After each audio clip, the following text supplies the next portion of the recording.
Borg. I'm the senior to pluralism as the Aga Khan Museum. Before I introduce our speaker, I would like to acknowledge this land on which the Aga Khan Museum sits, known as Takaranto. I'd also like to honor the stewardship, past, present, and future, of the Huron-Wendat, the Iroquois Haudenosaunee, the Anishinaabe, and most recently, the Mississaugas of the New Credit. This acknowledgement is especially important to us today because here is the Aga Khan Museum's way of marking the 150th year of Canada's formation as a nation. With all our many identities, we acknowledge the people who first welcomed newcomers to Turtle Island. It's my great pleasure to introduce today's speaker and one of the artists featured in the exhibition, George Elliott Clarke, the 4th Poet Laureate of Toronto and the 7th Parliamentary Poet Laureate. George is a revered wordsmith. He's a noted artist in song, drama, fiction, screenplays, essays, and poetry.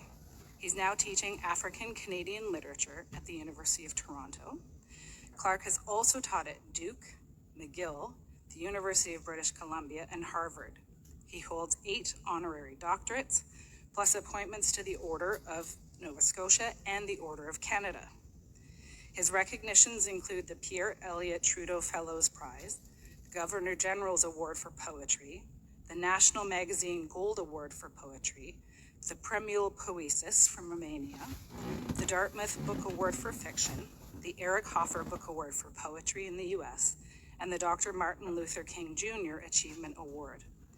Clarke's work is the subject of Africadian Atlantic, Essays on George Elliott Clarke, edited by Joseph Pivato. May I take a brief second to be a tiny bit self-indulgent, but I discovered through this exhibition that George and I share a lovely common thread.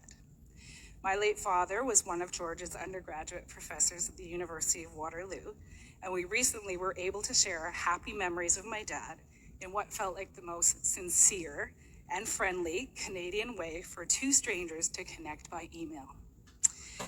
May I now remind you to turn your cell phone to silent and that there is no photography or video during the lecture, and will you please join me in warmly welcoming George to the stage.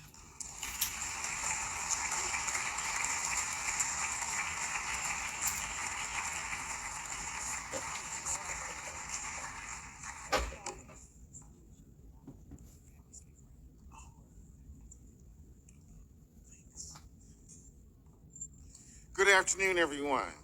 I want to thank Sarah for the wonderful welcome here to the Aga Khan Museum, and I want to congratulate the museum on holding this exhibit, which is our staging this exhibit, which recognizes connections amongst the Indigenous peoples of Canada and other cultures.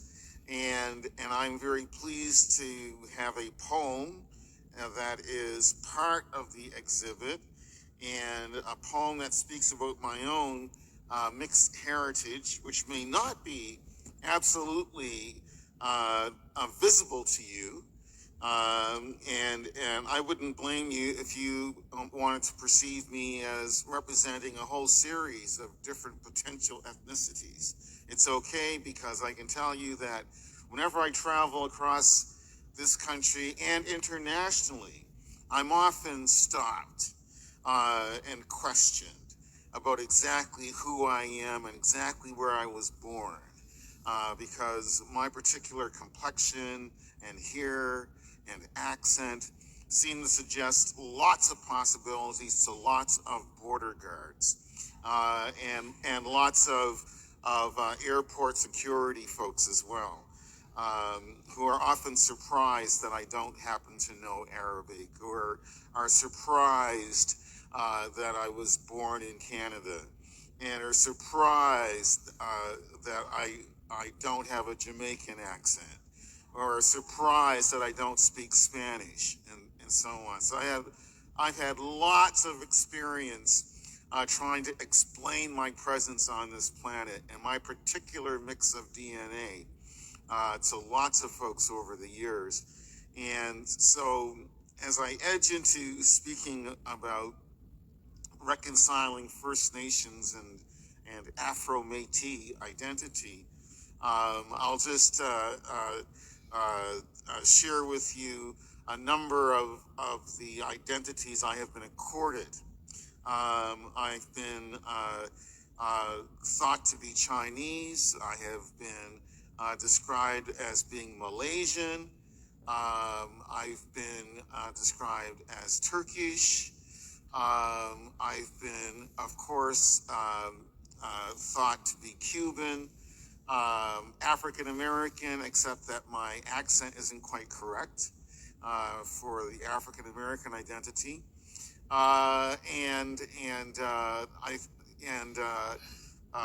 Yeah. So there's been a whole range of these identities I've been given. What I'm almost never identified as being is First Nations.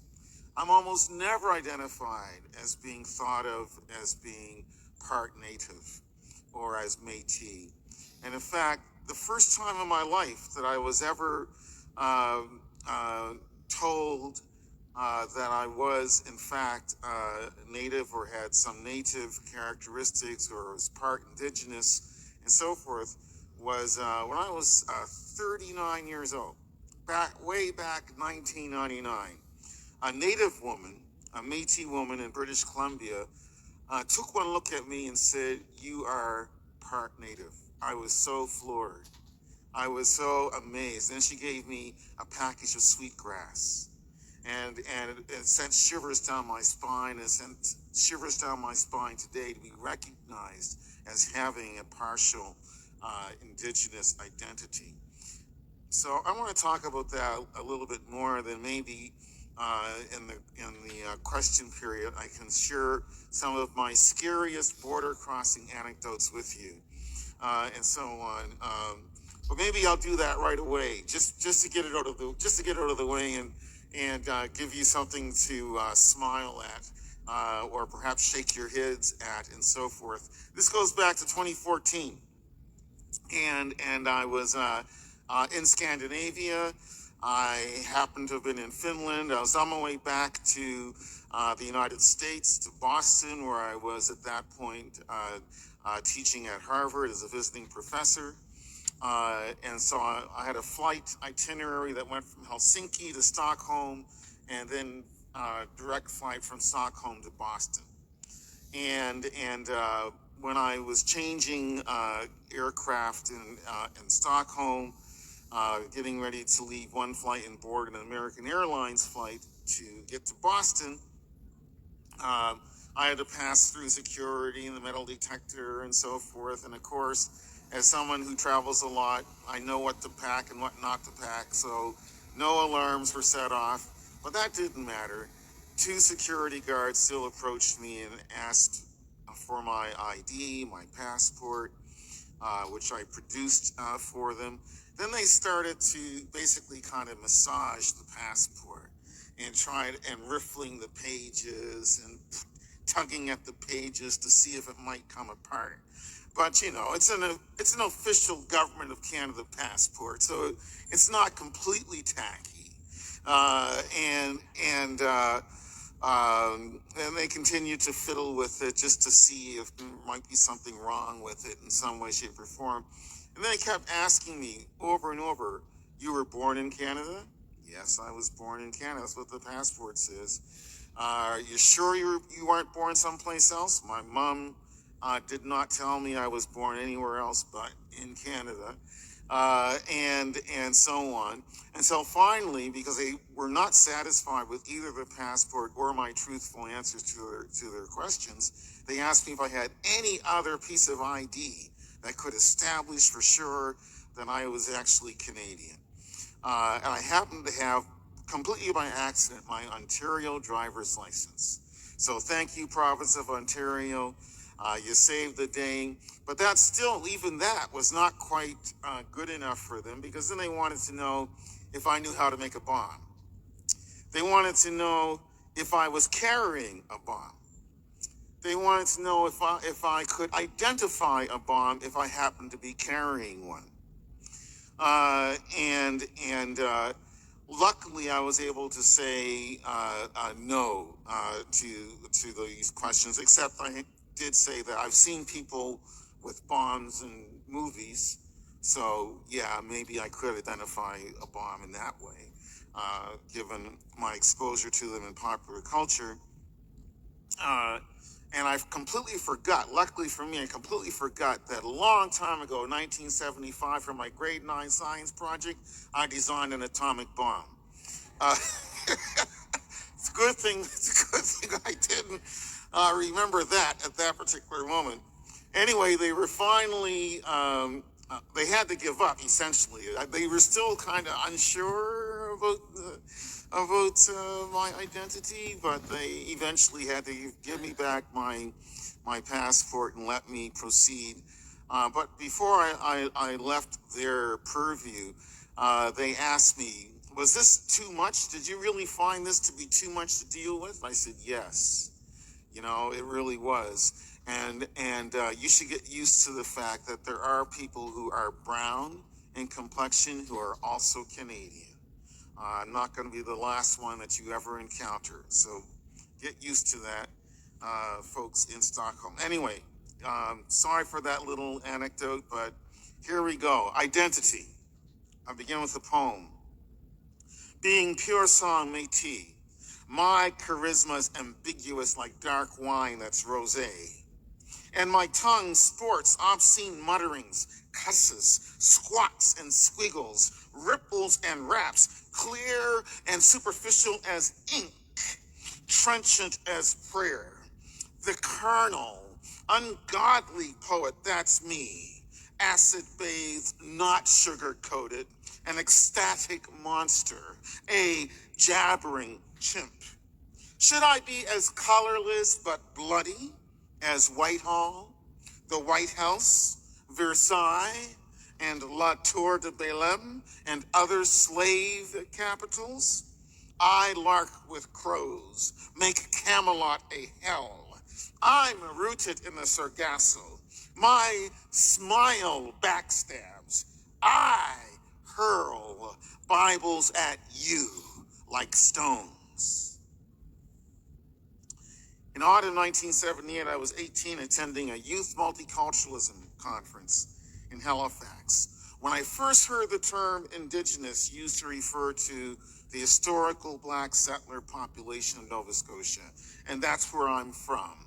On my mother's side, if we leave out my Indigenous connections, I'm 7th generation Canadian as a result of Black Americans who fled to Nova Scotia during the War of 1812. And in fact, my maternal African American ancestors arrived in Nova Scotia in 1813. So I just want to pause to say that for all the many people who ask me every now and then, where are you from? Where are you really from? If they happen to be Canadian, I can probably tell them I've been Canadian longer than they have, and longer than their grandparents were, and so on and so forth. But in any event, this is when I first heard this term, Indigenous.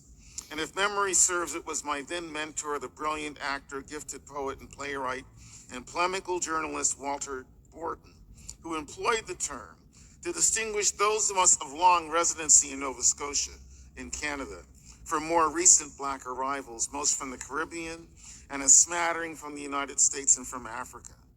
I probably first began to use the phrase myself, Indigenous Black, for as I was beginning to voyage beyond Nova Scotia as a university student, I began to encounter brother and sister Blacks from other parts of the African diaspora who would wonder, like many white folks, just who the hell was I anyway? And what strange Black culture did I possess when bagpipes could make me weep, almost as sentimentally as any Motown hurtin' song? In identifying myself as an Indigenous Black Nova Scotian, I meant no disrespect to the real Indigenous people, the Mi'kmaq of Nova Scotia, nor was I out to erase their claim to original presence, to an absolute indigeneity. What I was trying to do, like Borden and like the Africadian activist Rocky Burnley Jones, was demarcate this small forgotten band of African, more or less Americans from other newer Black Canadians because we were in fact different despite our allegiance to the rhetoric of Pan-Africanism. And before I go any further, I gotta mention the fact that today is Louis Riel Day, which is a day that's very important for anyone claiming any degree of Métis allegiance or connection and so forth. And as I'm sure everyone here knows, Louis Riel was the radical, seditious, against the state, radical rebel leader of Métis and Indigenous people on the Great Plains, Saskatchewan, and of course Manitoba. Also, he's one of the fathers of Confederation, but as you know, because he rebelled against John A. Macdonald, who of course has been receiving lots of critique these days for having been a bit of a racist, maybe being very much a racist, to be really clear and precise about that. But because he rebelled and committed treason against the federal government, he was eventually hanged, and today is the anniversary of his execution, actually. So I want to represent or mention him. But our difference as Black Nova Scotians was, in fact, native. I use that word deliberately with a small n. Unlike the newer Black Canadians, we could not look back only one generation to some other native land where we were either the majority or could wield significant power. Nor could we appeal to any foreign embassy to intervene with the governments of Canada and Nova Scotia to address our concerns. We were not only renters in cities, we held land in impossible to farm districts that were practically reserves, from which we filed mornings to work as cheap labor in white homes and in white-controlled cities and towns. You may not know this, but I will share with you this fact. When Blacks arrived in Nova Scotia in numbers between 1760 and 1815, our ancestors were settled outside mainly white towns and villages. And of course, in a part of Halifax that became known as Africville. In other words, from the very beginning of Black settlement in Nova Scotia, we were segregated.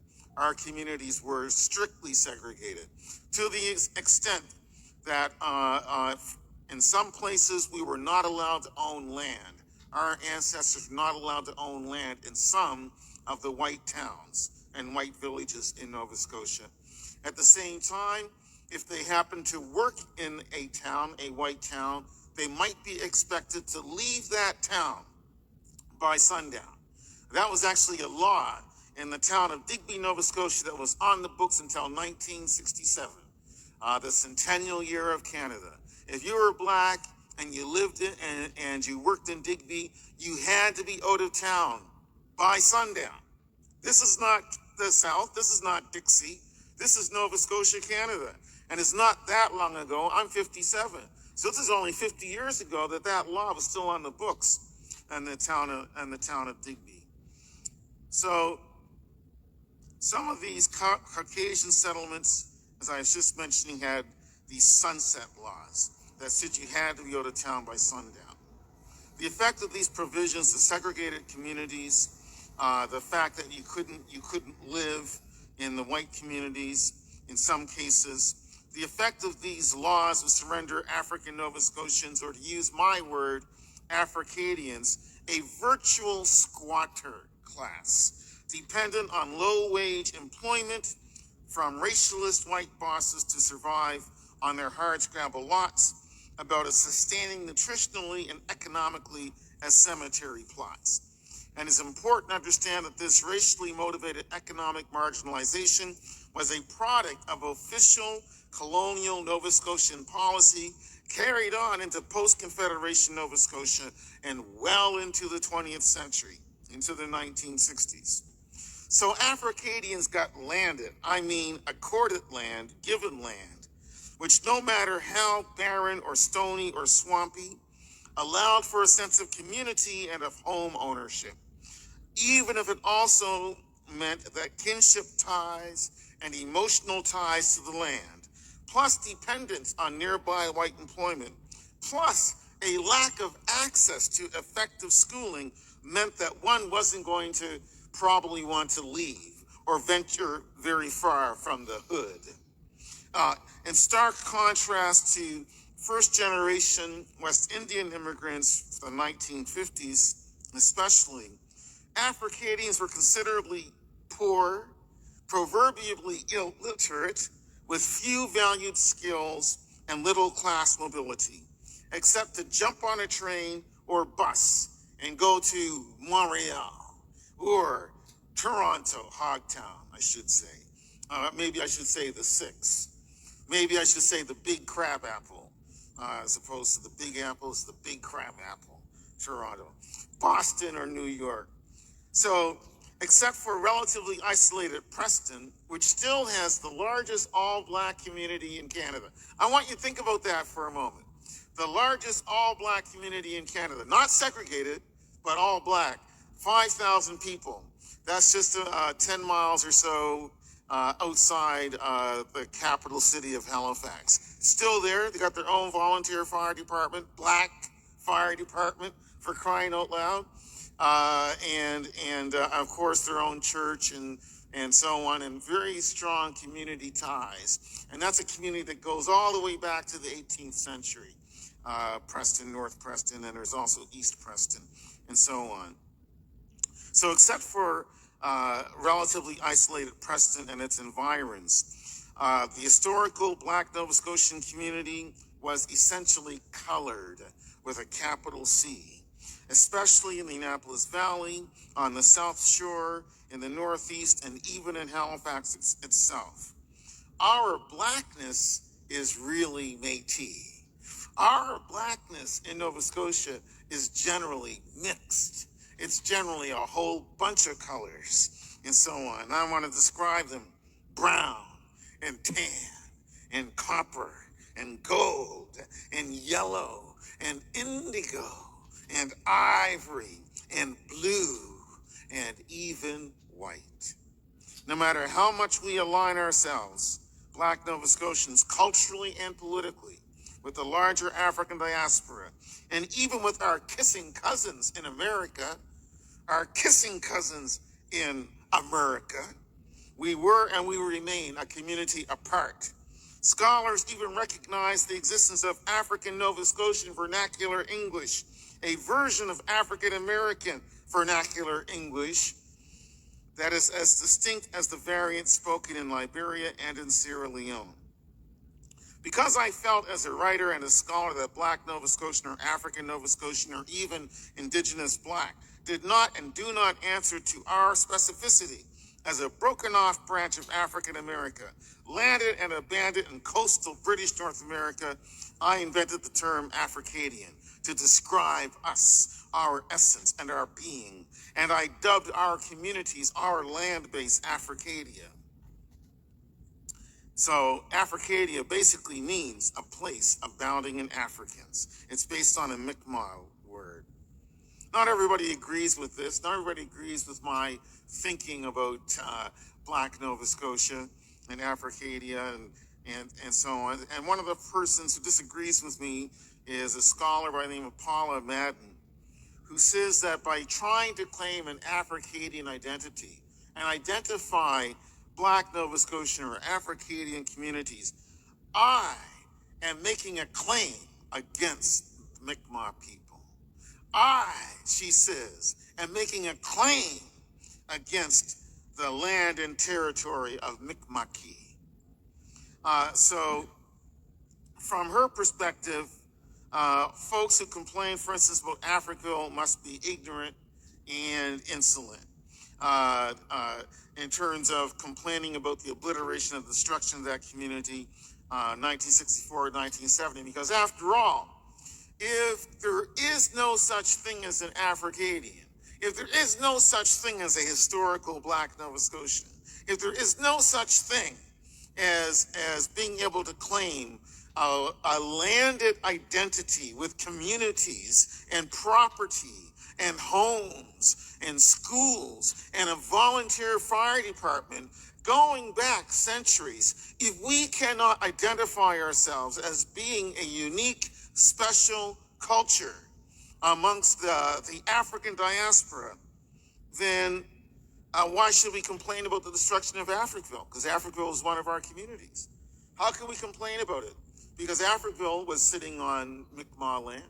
So how can we complain about the destruction of Africville if we have no right to this identity that I am outlining for you right now? So these questions about identity are never innocent. They're never innocent. There's always a political and economic and often just put the two together, political, economic tension around any groups claiming of a particular identity, because someone else is going to feel that you're horning in on their territory, so to speak.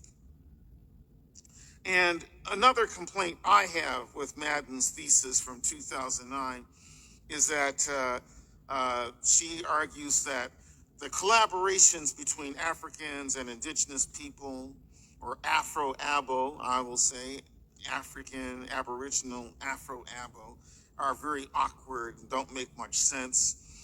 She charges that also that the phrase indigenous black means that Black Nova Scotians are denying our connection to the African diaspora and denying African solidarity, that we're separating ourselves from immigrant Blacks like herself, whose roots are not indigenous, but nevertheless represent a presence, a new presence.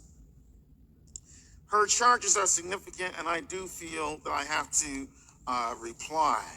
And this gets into the heart of my talk, because what Madden refuses to recognize, what Madden drives me mad, refusing to recognize, is the fact that many Africadians, many African Nova Scotians like myself are Métis. We are Afro-Métis.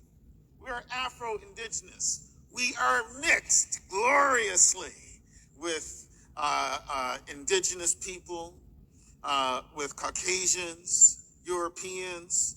We are a community that is not pure, that is not only one thing.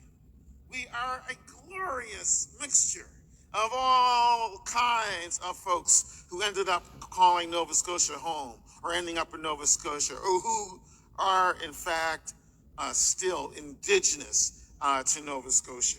But she ignores this fact, and she has to ignore it, because if she didn't ignore it, her whole argument would fall apart. So I don't blame her in some ways. But if we want to recognize this fact that African Nova Scotians, many of us Africadians, are in fact Métis, that is to say mixed with First Nations peoples, then that means that we have a right to this identity, and this very particular Black identity. Dorothy Proctor Mills published a memoir back in 2010, which is titled Born Again Indian, a story of self-discovery of a red Black woman and her people.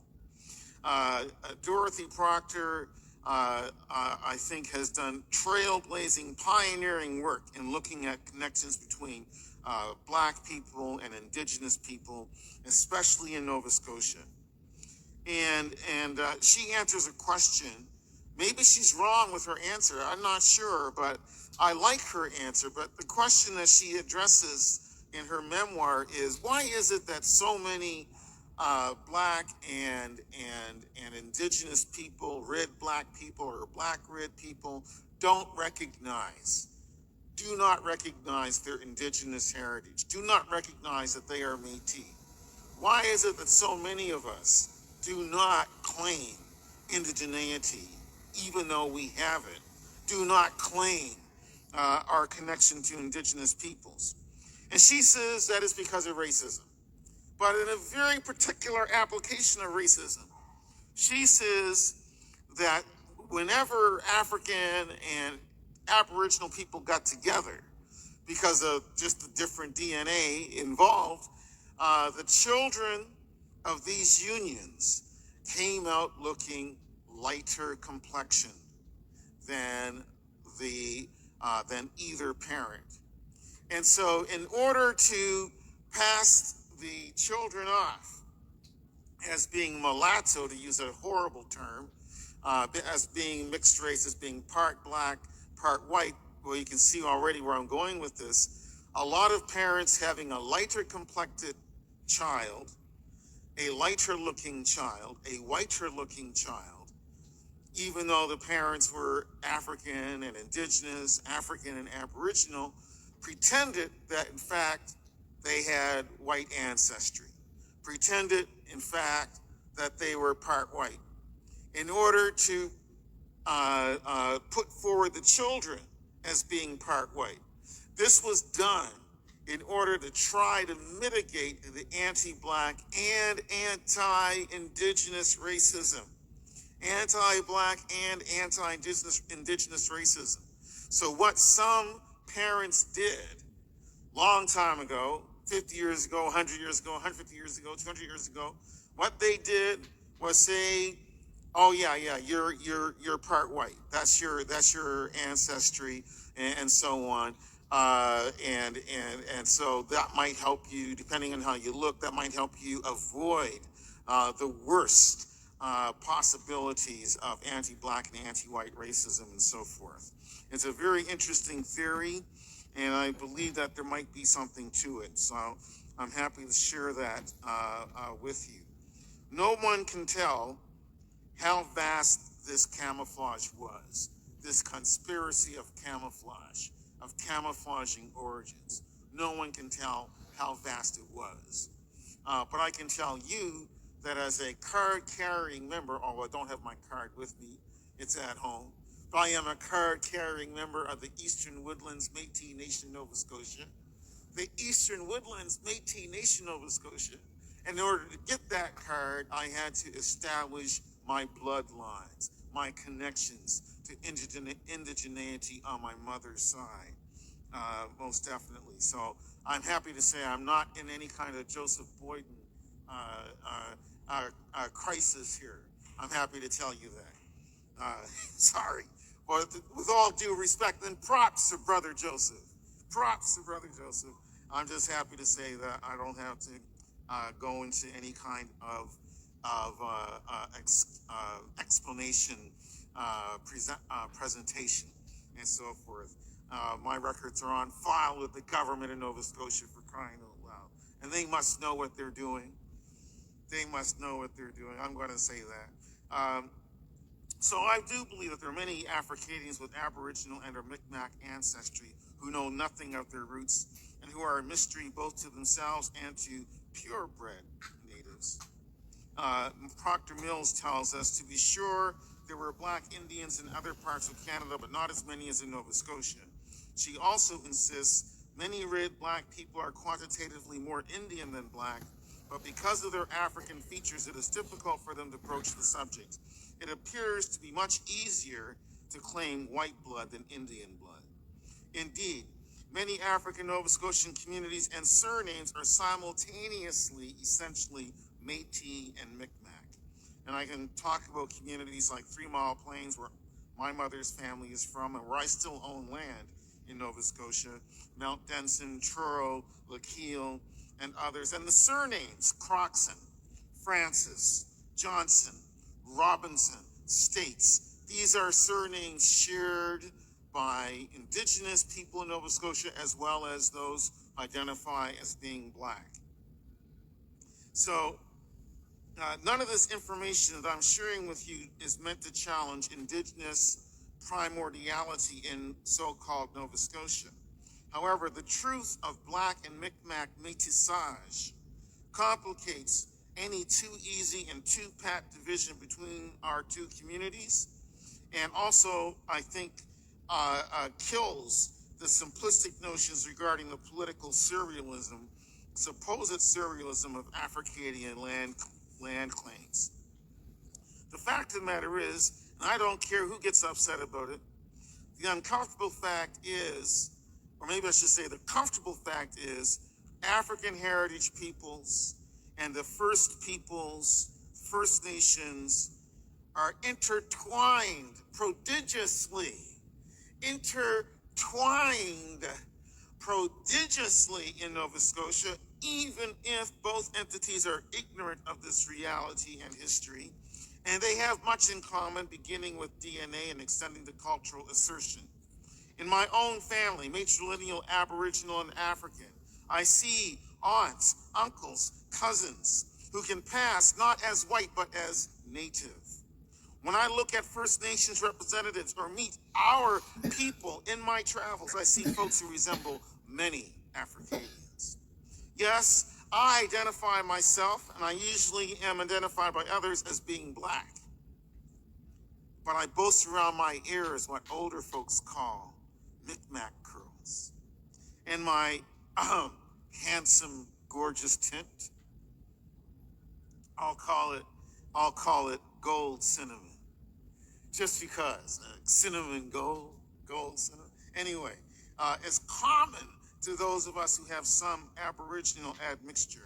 I take pride in uncles, aunts, and cousins who never gave up, passed down knowledge of forestry work, wilderness cultivation and survival, herbal medicine, and all the lore associated with these activities. When I consider my inherited uncultivated 3/4 of an acre lot on Highway 1 and 3 Mile Plains, so utterly wild with spruce, pine, and crabapple trees, blackberry bushes, and anthills. I got a whole bunch of anthills on my 3/4 of an acre. I'm so very happy about it. And don't anybody go and take my crab apples, because they're my crab apples, and they are very sour and very green and so forth, and usually kind of wormy too. So be very careful if you happen to step on that land. And I like my spruce, and I like my pine tree, and my blackberry bushes, which are kind of scraggly, but the berries are kind of tasty. They're about this big. They're very, very small, but still kind of tasty. But in any event, I do feel romantically one with the land and my native cultures, plural. When I consider the late and esteemed Africadian basket weaver Edith Clayton, I wonder just how much of her craft was indebted to West Africa and how much to Mi'kma'ki. When I consider the late and heroic Mi'kmaq activist Donald Marshall Jr., once wrongfully convicted and jailed for murdering an Africadian teen, a crime actually committed by a white derelict, I understand afresh just how similar have been Aboriginal and Africadian experiences of racism in New Scotland, Nouvelle-Écosse, Nova Scotia. When I read the late and gifted Mi'kmaq poet Rita Joe, I feel that I am reading a sister, with the only major distinction between us being her access to a truly indigenous tongue, one that is remote to me. When I read the African-American cultural critic Bell Hooks, Gloria Watkins, and her essay, Revolutionary Renegades, Native Americans, African Americans, and Black Indians, about the political bonds between African Americans and Native Americans, I feel that she could have and should have added a paragraph on Africadia. Occasionally, mischievously, I almost feel moved to redefine Africadian as denoting a Métis who identifies with African American culture. Then again, perhaps I should offer such a redefinition, given that many of us culturally Black Africadians have also been formally accepted, again, into the Eastern Woodlands Métis Nation, Nova Scotia, a fact that defines us legally as Aboriginal under Section 35 of the Canada Constitution Act 1982. I think that if our understanding of Métis, if our understanding of indigeneity may expand to include multiculturally those who are part Indigenous, no matter what their complexions may be, we will move faster towards a position where we can truly talk about Canada being a just society, where we can truly talk about everyone's roots and cultures being respected as part of one of the world's better nations, one of the world's better governed nations, one of the world's greatest nations. I want us to be one day in that vicinity of something called true justice, when all of us are welcomed equally, no matter what our complexion might be, no matter what our origins might be, no matter what or how much indigeneity we can claim as being full Canadians, full citizens with all the rights and privileges appertaining, and no questions, and nobody tearing apart your passport. I'm going to read a few poems that talk about, again, this mixed identity. And then I'll stop and ask you if you have any questions for me, and I hope you will. And I also have a couple more anecdotes I can share with you about crossing borders, if you're interested, and especially the most horrifying and the scariest incident I ever had crossing a border was, in fact, going from Ontario to Michigan back in 1993. And if we have time, I will tell you about that, because that was an incident where my life, I'm not being dramatic, my life was in jeopardy as a 33-year-old graduate student, doctoral candidate at Queen's University, Kingston, Ontario at the time. That incident was life-threatening. So if we have time, I'll tell you about that. Negation. And before I read the poem, I'll just tell you a little bit about the background of this book, which is called Execution Poems. Execution Poems deals with the true story. I take liberties. It's, there's some fictitious stuff in this book. But I had two cousins named George and Rufus Hamilton who were hanged for murder and robbery in New Brunswick in 1949.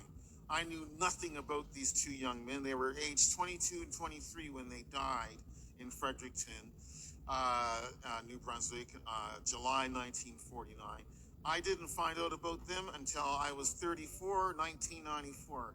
When we were having toast and tea, and my mother leaned over and said, "Son, did you know you had two cousins who were hanged?" Typical Nova Scotian tea. So as soon as I heard about these guys, I went out and found out as much as I could about them. And I wrote this collection of poems about these two guys and what happened to them. And the other important point is that they were part Black and they were part Micmac. They were part Black and part Micmac, just like me. But unfortunately for them, they made all kinds of terrible decisions that cost another innocent person his life, and also ended up costing them their lives. This is the first poem, Execution Poems. Negation. Le Negre negated meager c'est moi. A whiskey-colored provincial uncouth mouth spitting lies. Vomit lyrics musty, masticated scripture. Her Majesty's nasty Nova Scotian Negro, I mean to go out shining instead of tarnished, to take apart poetry like a heart. My black face must preface murder for you. Ballad of a Hanged Man. This is a poem in the voice of one of the brothers, George Hamilton. After he's arrested and he's being held in prison awaiting trial, he of course is questioned, and he gives this confession or this statement at his trial, actually. And so I read through the trial transcripts, 1,500 pages, and came up with this poem, Ballad of a Hanged Man, in the voice of George Hamilton. Their drinks to my drinks feels different. I'll stomach a stammering teaspoonful, but Roach laps up half the half bottle.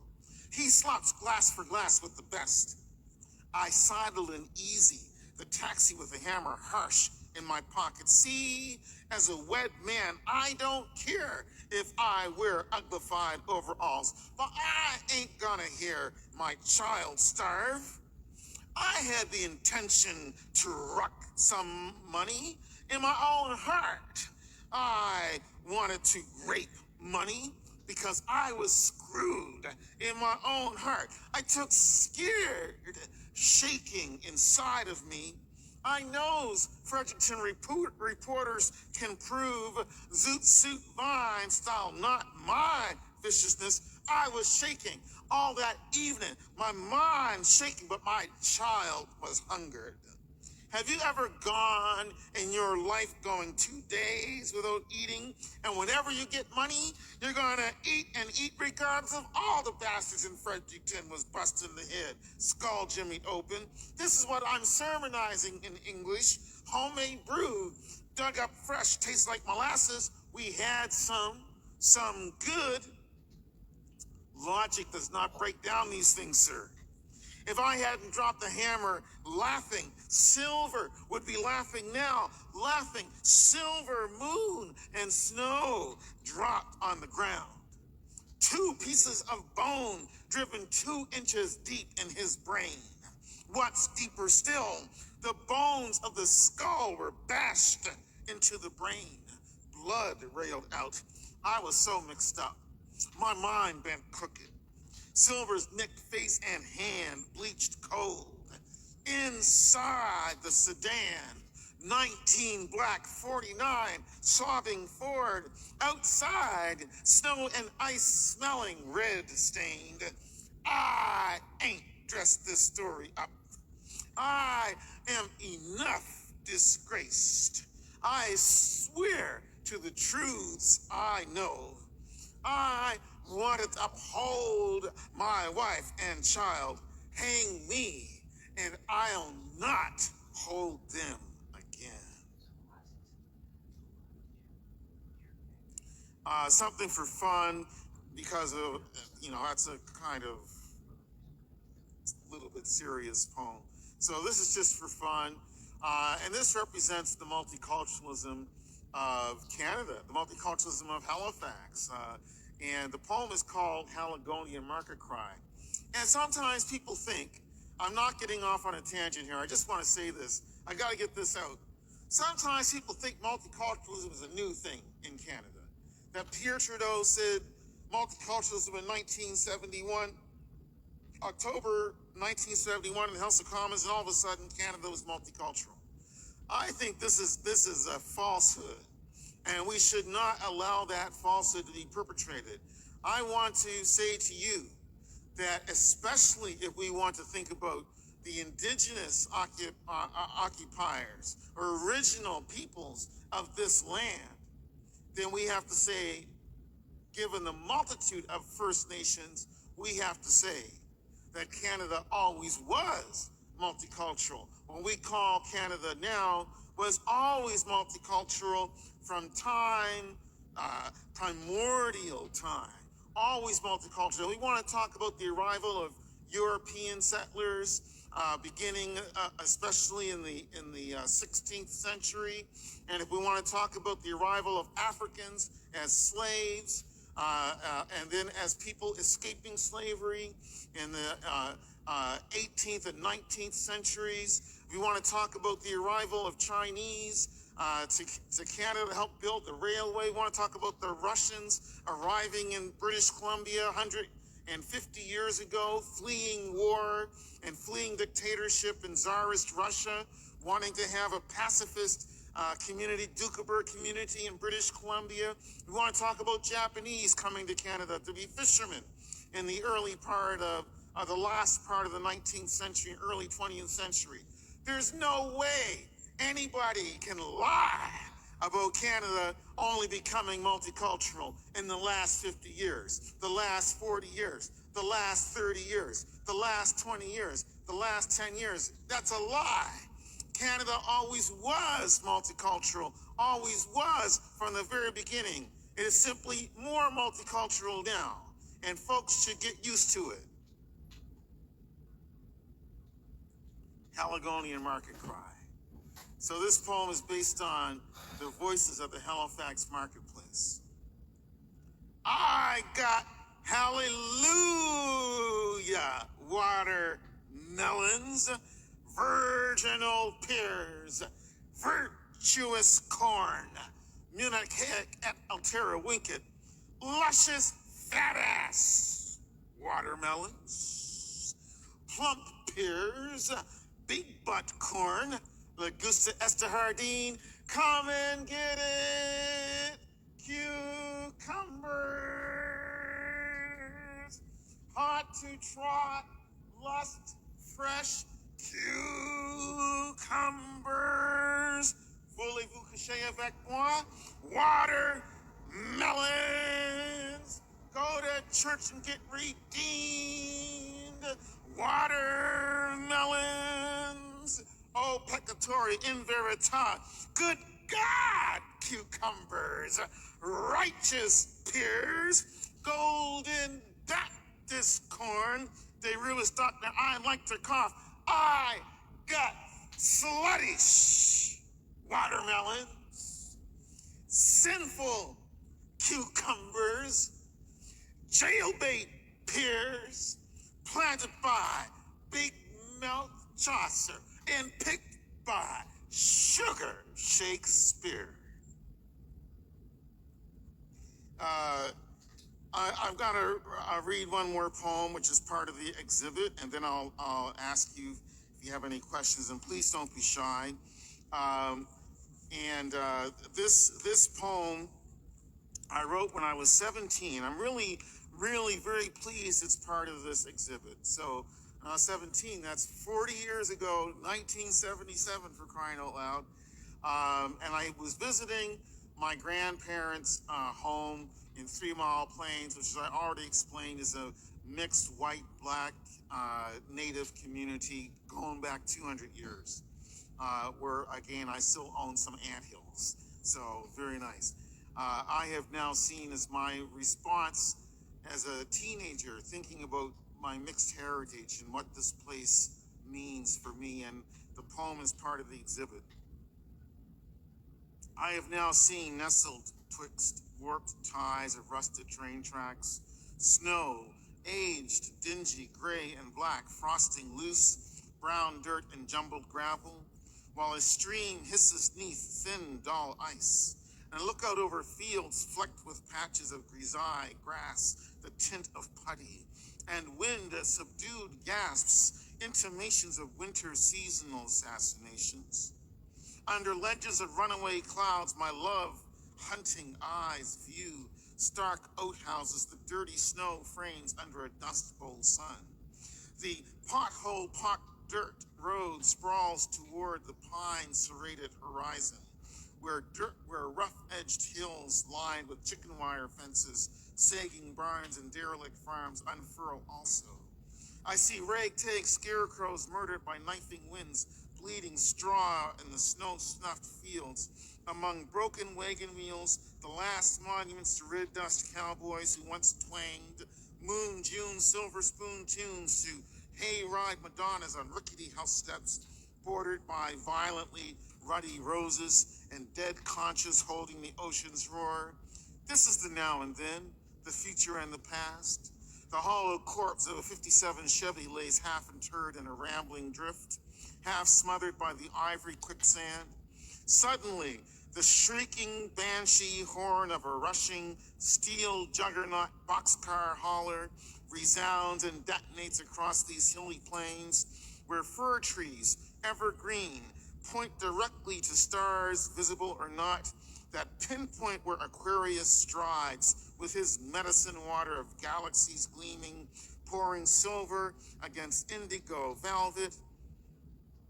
An ancestral African rocks his wooden rocker in a clapboard cabin heated by an iron black wood stove that percolates scents of cornbread and rabbit stew, a still life or home sweet home vignette presenting a weeping folk guitar and white smoke lifting from a gnarled mahogany pipe.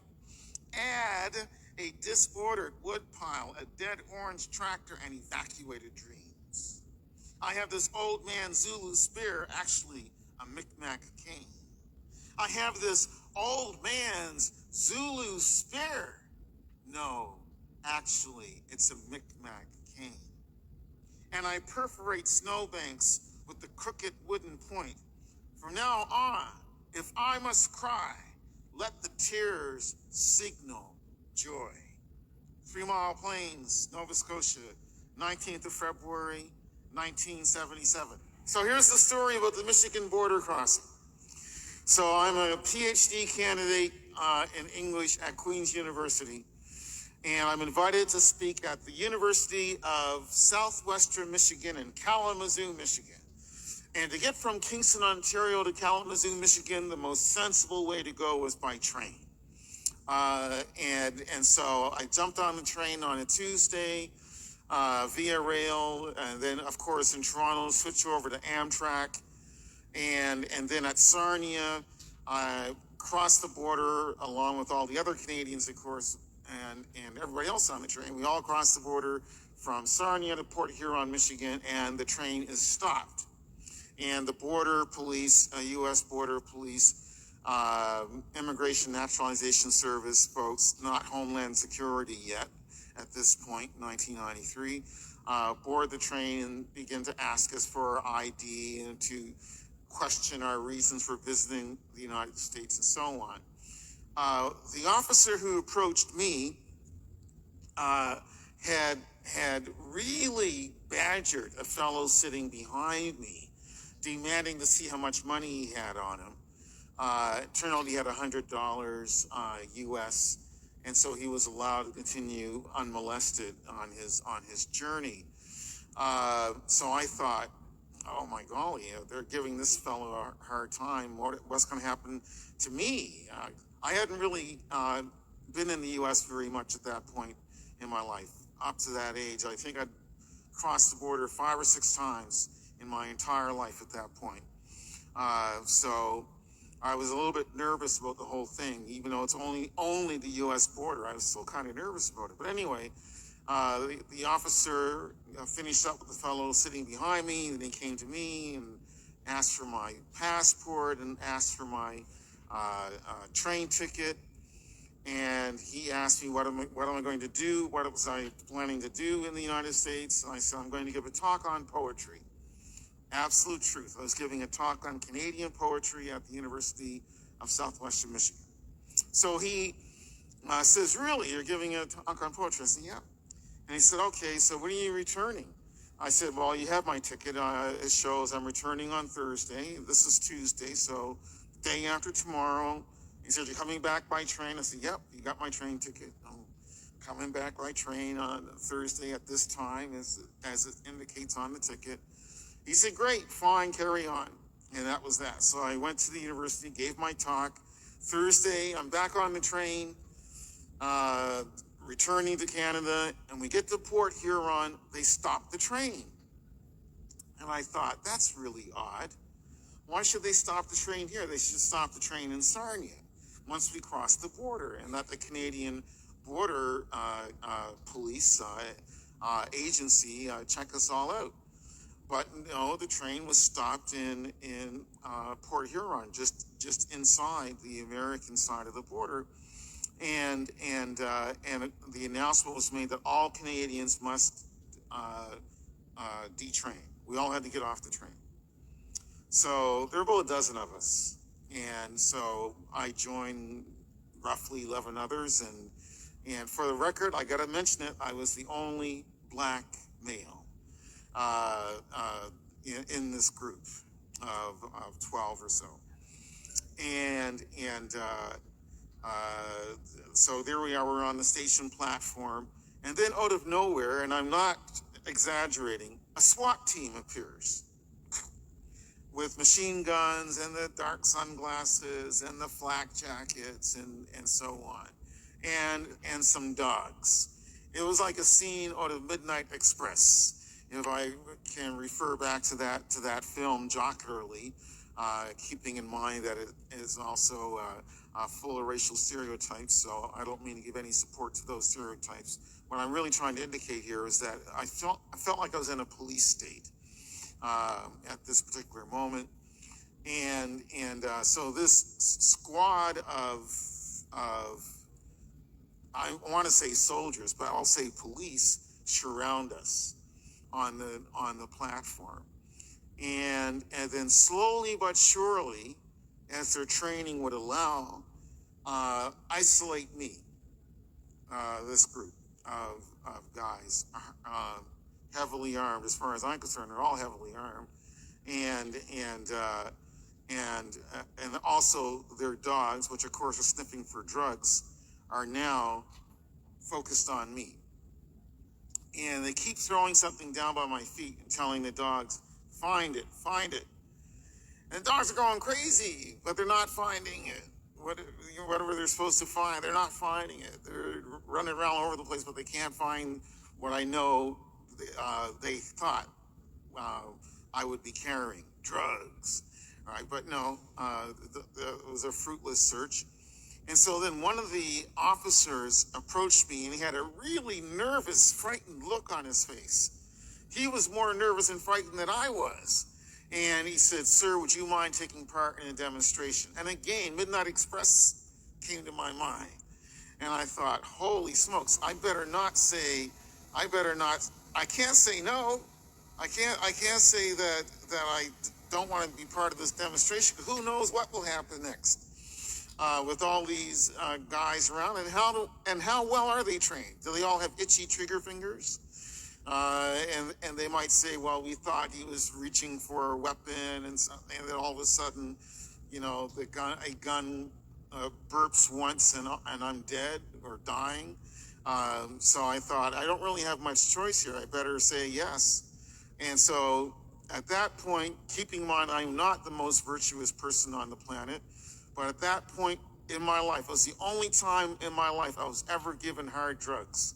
And it was given to me by the police.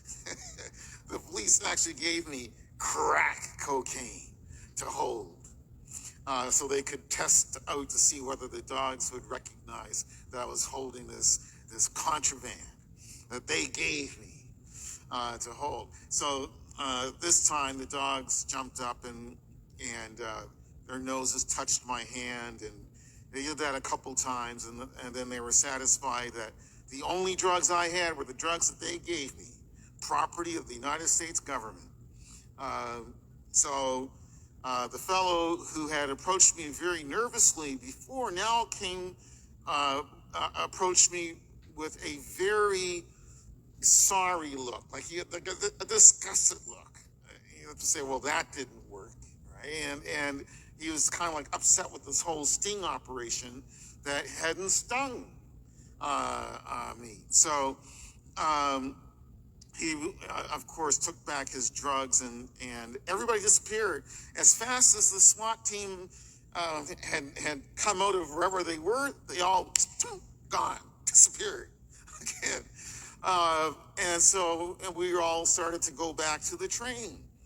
And I started to turn around on the platform and return to the train. And as I turned around, I realized that someone was standing immediately behind me. Immediately behind me, right? As I turned, and I came face to face with the guard who had questioned me 2 days before. And he was a tall fellow, and so I'm looking up at him, he's looking down at me, and I'm looking into his mirror sunglasses. I'll never forget it. And he said with a sneer, and I cannot imitate his tone of voice, except I can tell you he was sneering. And he said, "You came down here to talk about poetry." And that's when I realized what this whole thing was about. I could not possibly be a black, brown man giving a university lecture. Impossible. I had to be the world's worst drug trafficker to come up with an excuse like, I'm giving a talk on poetry. I'm really coming down here to get all kinds of crack cocaine and taking it back up to Toronto. But on the other hand, you got to think to yourself, how puny a brain that officer had. How puny the brains of all of his colleagues and supervisors that they bought this idea that I was supposedly some kind of drug trafficker because of the truthful declaration I made about my reasons for going to the United States. And their reaction was to put on this racist show of force and clowning. It was military clowning that they were engaged in. And I say that now with a degree of spite, but I assure you at the time, I was very cooperative, very cooperative. Oh yeah, I was cooperating left, right, and center. Anything they wanted to ask me, no problem, because I wanted to get out of that situation with all my faculties and all my limbs and breath in my lungs, and all that. So I get back to Ottawa. I call the U.S. Embassy and I ask, is this appropriate behavior? Is this appropriate behavior? And they said, no, it's not. It should not have happened. I said, okay, great. So then I did a very Canadian thing. I wrote a letter asking for an apology. As opposed to calling up the biggest international law firm around and suing for multi-millions of dollars for the humiliation, the racial profiling, and endangering my life in the way that they did. But I was too naive. I just thought, well, I'll just ask for an apology. And guess what? They wrote back and said, we're sorry. That's it.